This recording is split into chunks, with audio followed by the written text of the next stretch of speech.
Liwanagin lang ho natin yung about po kay Dara. Kasi si Dara ho ay nabanggit ng ilan. Maraming nagbanggit. Yung iba, nag-umpisa muna yun sa mga parinig. May mga Kalingap Angels daw ho na aalis sa Team Kalingap. Di ba? So, mga patunog po yun eh. Yung iba nagsabi tatlong Kalingap Angels. Ano po, tapos narinig natin, si Dara daw ho ay isa. Maraming nagpo-post po yan, nag-share sa mga Facebook. Kung yung nabasa po yan, marami po yan na si Dara nga raw ho ay aalis na sa Kalingap. Diba? Yun naman ho, ang basihan nila doon nung may binanggit si Rab sa kanyang live. Siguro mamaya po isisingit ko yon para ma-refresh tayo about doon sa availability ni Dara. Abay, minasama na po nung iba. Minasama po nung iba. Okay, tapos pangalawa ho, siyempre isingit din natin ito. Inabangan ho ng marami, ex-angel. Nag-live na po kagabi, di ba? Nag-live ho. Unang live niya. Siyempre sa mga ganyan, obserbahan din ho natin, ano. Kahit na wala na sa atin yan, kahit pa paano may connection yan dito eh. So, may mga obserbahan ho tayo. At saka ako po, naghihintay ako. Kasi nung mga nakaraan ho, nung nabalitaan natin na magkakaroon ng channel, sabi nung iba para maghiganti. Para daw makasagot. Kumbaga ho, ang dating ay ginawa yung channel para makipagbardagulan ang dating. Diba? Isang options yun. Sabi ko naman, baka naman kako hindi naman ganoon ang intensyon. Baka naman talaga, as in good vibes siya, may mga project na related sa pagtulong. At saka siyempre ho, yung mapalago yung channel, may pakinabang, may revenue. Financial. Diba po? So ngayon ho, since na nagkaroon na po ng live, ano nga ba ang naobserbahan natin? Ako may naobserbahan ako. Ewan ko sa inyo kung ano naobserbahan nyo. So, pasadahan natin ng konti. Mabilis lang siguro. Mabilis lang siguro sa konting observation so doon sa narinig natin na hindi naman natin po sinasabi na tayo po ay tutol, kumukontra tayo. Hindi, kasi buhay niya po yan eh. Hindi pwedeng hindi mo pwedeng harangan, hindi mo pwedeng Siguro kung komento ka, di komentuhan ng kapiraso. Pero wag naman umabot po doon sa mga komento na yung tipo maghahamon ng away. So, talakayin ko natin ng mabilisan, Ayan. Ito si Kalinga Prab nandito. Ayan. Ay, baka hindi siguro napasadahan ni Kalinga Prab yung mga post nung marami. Ang dami nag-post niyan eh. Hindi ko lang pala na-share yung mga na pagbabasa natin. Na si Dara daw ay nawakwak. Kaya ako po nanahimik din ako, nag-observe din ako eh. Sabi ko, antayin ko kako na si Dara ay mai-vlog. Sabi ko, sana kako si Dara ay mai-vlog. Ayan. Sabi dito ni Kalinga Prab, sino nagsabi na nawakwak si Dara? Shout out kay Kalinga Prab. Naku, marami. Siyempre karamihan po doon ay mga antay.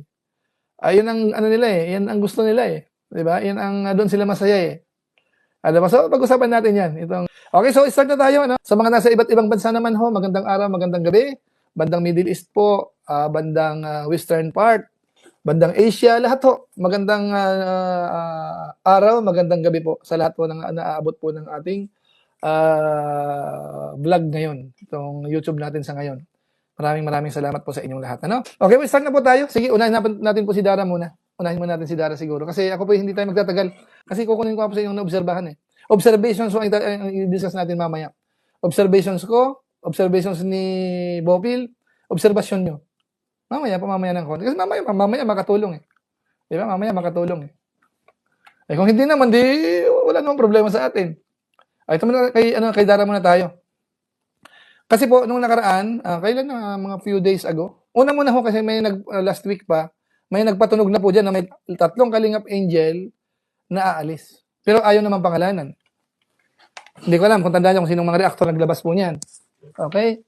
Tapos after ho noon, may mga, nung nag-live si Rab, kailan ba nag-live si Rab? Mga 3 days ago, nabanggit yung about kay Dara, na para bang hindi pa na iba-vlog, antayin na lang kung kailan available. Yun po ay pinick up nung marami. May mga shared sa sa Facebook na sinasabi na si Dara na raw ang next Kalingap Angel na aalis sa Kalingap. Saan nanggaling yan? Dito po nanggaling yan. Pakinggan natin sandali po. Ito kasi kumbaga kasi may mga may mga parinig na yung ilan na may mga Kalingap Angels na aalis 3 araw eh. Diba? Sino ba yung yung noblesa daw? Teka, basahin ko naman sandali Saan ba yun? Lipat ako sa kabila. Ano yung noblesa po? Baka Kuya July yung nagsabi na may 3 kalingap na aalis, baka balak nila wakwakin. Hindi natin po alam. Ito ko. Alright. Yeah. About naman kay Dara, ako naman, sabi ko kay Dara, kapag okay siya, kapag pwede na siyang i-vlog, mag-chat lang siya. Yun na lang sinabi ko sa kanya. Ano? Okay. Kaya, maghintay lang tayo. Ganun lang naman eh. Okay. Ayoko kasi nung nakailangan na rin kasi ako sa kanya na Dara kung kailan ka available, yun, kailan chat na rin ako. And, Ayan. Si ano kasi inyong kaalaman kasi, si Rab ko kasi hindi sila pala pilit. Kaysa mga existing, binablog niya. Hindi siya yung tipo na para bang namimilit siya. Parang ganun, hindi siya eh. Alam mo, sabihan niyo ng ganito. Kung gusto, kung ayaw, ayaw mo na. Parang ganun. Tuloy. Lately, medyo busy siya. Mm-hmm. No? Or, di ko alam, may mga reason siya, no? Kaya sabi ko na lang, sige Dara, magsabi ka na lang sa akin kapag available ka na. Ako mismo yung mag-schedule.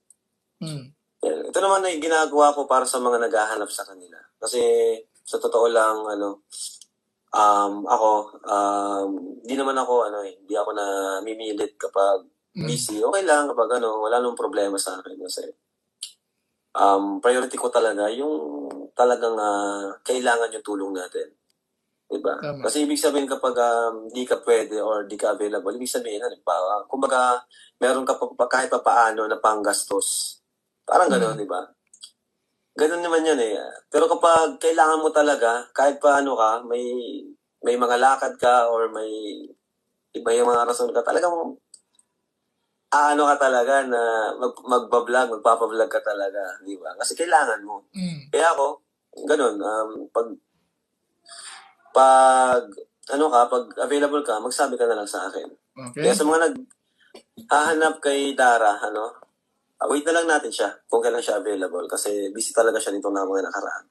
Okay, so ayan po doon po nag-umpisa yun Doon nila, binigyan ng masamang kahulugan na si Dara ay talagang siya na yung isa sa angel na sinasabi nilang alis sa kalingap. Kaso nagkamali po tayo. Bakit kanyo? Nandito po si Dara po. Ayan si Dara po kagabi. Ano kayo ng space sa gitna? Yan. Ano ba? Ayan. Ay, kaso pala, Kalingap tahanan po yan kagabi. Details niya, meron siyang lalaking nakaupo na may tip. Okay. May partner po. May partner po ang code Okay, niya. so pasensya na po Pasensya na po dun sa mga nangangarap na may mga angels na aalis sa kalingap Bigo po kayo sa ngayon. Bigo po kayo. Pasensya na kayo Hindi ho mababakwak si Dara po. Nandyan po si Dara. Next topic tayo po. Sa atin pong 1,800. Okay, next topic na ho tayo.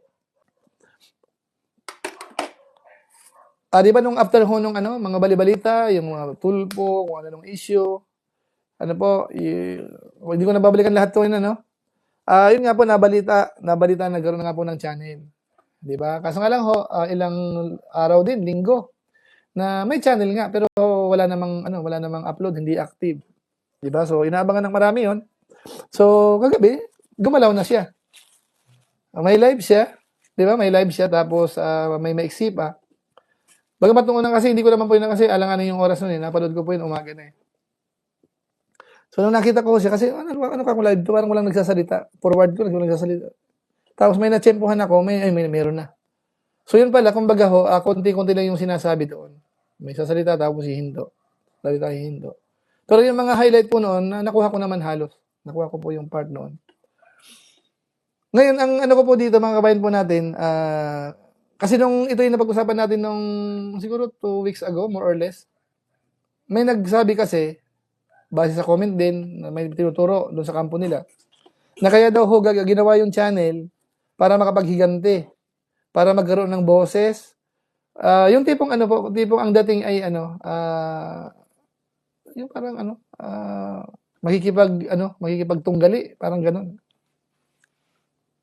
Ngayon, sabi ko po noon, dalawang options ka ako yan, kung sakasakali. Kung ganun ka ako, ang datingan, parang hindi mahalaga magkaroon ng views, hindi mahalaga yung revenue. Ang pinakamahalaga ay yung makikipagbangayan lang, sa makikipagsagutan, yung mga tipong ganun. Pabor ka ako yan sa mga YouTuber na nakapaligid sa kanila. Di ba yung nasabi ko sa inyo? Asa na?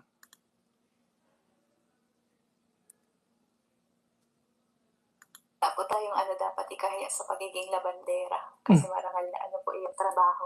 Okay. Ang nakakaano po kung magnanakaw po ba, yung nangungurap. Okay. Ang nakakahiya ay yung magnanakaw, yung nangungurap. Ano po, ang ano daw doon, yung magnanakaw o kaya nangungurap. Yun po ang dinugtong doon sa marangal na ano po yung pagiging labandera, which is tama naman po. Ano po, which is tama naman. Yung dugtong kasi, ano yun eh. Parang about sa magnanakaw at parang may nangungura. Parang may comparison yun eh. Parang may dating. Parang may konti. Hindi ko naman sinasabing kung tama ang term na may pinatatamaan. Diba? Pero po pwede kasing ganun eh. Parang doon nag-umpisa tapos ganito. So, di ba? Hindi ko alam kung sa tingin nyo po ay medyo ganun ang dating. Di ba? May konti bang Yan. Yan po yung naobserbahan ko po doon.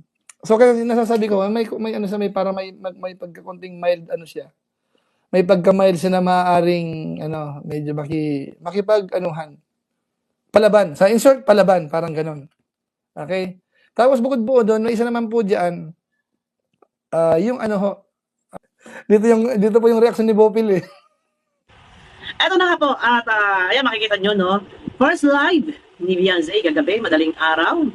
Anong oras to? Siguro mga 2 a.m. Oo, tama. Ay naka-live. Yun. Ito ay karapatan niya kung gusto niya na mag-live. Wala naman pong binabawal si YouTube na bawal mag-live si ganito, bawal mag-live si ganyan. Okay? Iwas sa pagbabas. Ano po? Hindi po ako nag-create ng bashing dito, guys. Sabi ko nga sa inyo, ang nireactionan ko dito ay si Doc, at saka nag-reaction ako sa tulpuhan. Pero pagdating sa mga ganito, para kay, pag-focus kay Beyonce, hindi ako nag-create ng bash. Eto na, ako lang po ay nagtataka. No, hanggang sa matapos yung live niya, meron siya mga pinasalamatan na ilang individual na nagtatanggol sa kanya. So, yung isang team na laging nag-iingay at sumisigaw na siya ay anak-anakan niya si Beyonce ay hindi nabanggit. Nakikorek nga po ako guys, nabanggit ba? Naku, baka iiyak dito si Doc. Ay kare-kare pa naman ni Doc at gamit na gamit si Ining dito. At pero hindi siya nabanggit, hindi siya napasalamatan. Pero ganun pa man, ay baka nakalimutan po ni Beyonce. Wag pong magbabas. Pero merong mga ilan. Ito, parinig ko muna. Parinig ko muna yung mga pinasalamatan niya. Kasi hindi siya nagsasalita, siya ay siguro nagbabasa. Naka-off cam. Ito lang yung medyo mahaba-habang mensahe niya. At siya nga po pala, salamat po sa mga reactors na nagtatanggal po sa akin ng may basihan naman po. Salamat daw sa mga reaktor na nagtatanggol sa kanya na may basihan. May ilang mga reaktor dito na nabanggit. May ilang din na mga ni-shoutout niya pinasalamatan. Ilan lang yun bilang sa daliri. At nagtatanong siya kung ano ba ang pwedeng itawag daw sa mga viewers, yan, mga kalabandera daw, yun. Siguro wag na lang yun eh. Wag mo na lang banggitin yung mga gano'n na salita na o mga kalabandera. Kasi parang nakakaano to eh, parang ikaw nga eh, hindi maganda, pilitin mo na lang na makagawa ka ng isang live na walang ganong salita. Sabi niya kasi meron siyang daily vlogs at doon ang first live daw niya siguro ay baka maglalaba. Siguro para sa akin ito, may ilan-ilan kasi mga pumapasok doon mga nang babas. Ano po? At marami naman na nagko-comment doon. Pero bibihira siyang magsalita dahil siya ay nagbabasa siguro. Naka-off cam. Siguro para sa akin, pilitin na lang makagawa ka ng sarili mong ang tawag ito, makapag-live ka na wala na yung mga ganun salita mga kalabandera. Sa bagay, no problem naman yun. Pero medyo para sa akin, pagka kasi pinanggit yung mga shoutout mga kalabandera, kasi na-issue yung salitang naglalaba. May nagko-comment kasi hindi pa na dati nagkaparalaba lamang. Siguro wag nang balikan. Okay. So dito na, hindi na natin papakatapik. Ayan, si Iking ay hindi nabanggit dito. Hindi nabanggit si At siya nga po pala, salamat po sa mga reactors na nagtatanggal po sa akin ng may basihan naman. Okay, mga reaktor na may basihan. Okay? Thank you so much po. Okay? Si Iking wala, hanggang sa natapos yung live, wala akong narinig. May narinig ba At kayo? siya po kay Kanoli daw po.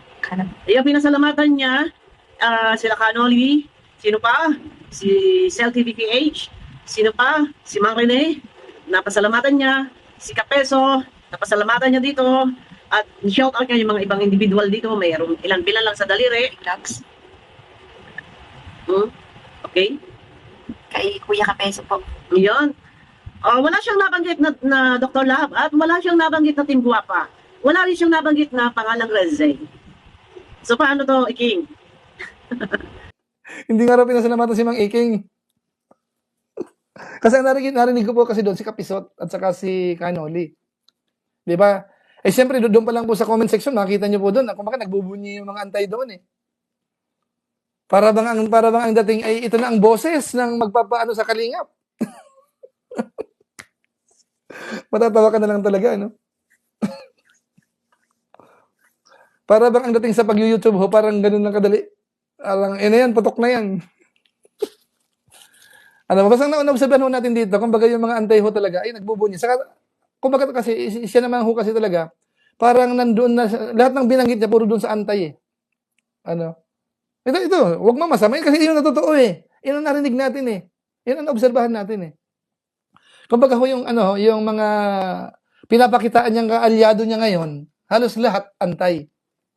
Pati yung mga bagong reaktor na binanggit niya, ganyan-ganyan. So, alam niyo na ho ang isenyalis pag gaganon. Di ba? Pero hindi natin mamasamain yun. Bahala kasi sa kanila naman po yan eh. Kumbaga ho sa atin, sana nakita natin, napanood natin, obserbasyon natin. So, nandun po yung sagot doon sa tanong ko ba nung nakaraang linggo. Yun po, nagpapakita ho ng senyales na parang yun nga ang sagot. So, hindi ko lang alam kung sa mga susunod ay magbabago yun or hindi. Pero sa bilang, matagal na tayong nasa social media po, madalas tayo nakikinig, kung pinipilit nating basahin anong ibig sabihin. So, yun po ang analysis ko. Sa personal ko po yun, personal ko po yun. Personal ko po yun. Parang walang pinag-aralan, mataas ang lipad. Kung ako, mahihiya ako pumasok. Pakapalan na lang ng face. Netshena, ang masasabi ko lang, mahirap talaga mag-alaga ng ahas. Pinakain mo na, tinuklaw ka pa. Tama lang yung pinasalamatan niya, ang kapwa niya Judas. Bira to si Netshena. Ang masasabi ko lang po dito, sana hindi siya nagkamali. Sana, sa channel niya, sana maging successful din siya.